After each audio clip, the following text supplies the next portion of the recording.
Japan has become the latest member of the international community to send a team of rescue workers to Nepal following the 7.9 magnitude earthquake in the Himalayan nation, which has claimed some 2,000 lives. The Japanese team is expected to include firefighters, police, foreign ministry officials and officials from the Japan International Cooperation Agency. That comes as ongoing attempts in Nepal to recover the bodies of the dead were hampered by powerful aftershocks.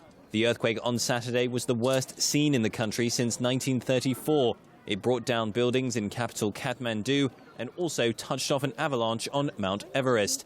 A collapse in communications has hampered relief efforts, raising fears of a humanitarian disaster across the nation of 28 million people.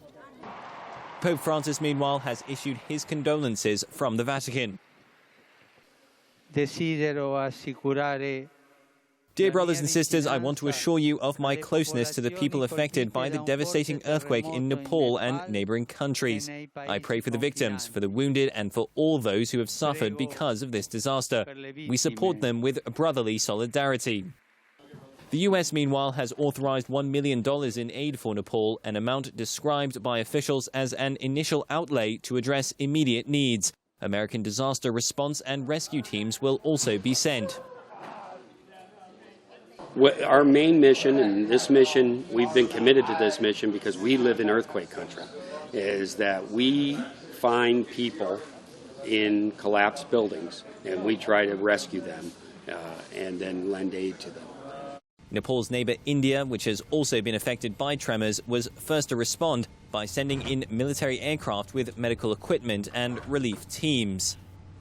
At Kathmandu airport, meanwhile, lines of people have been queuing up in the hope of catching a flight out.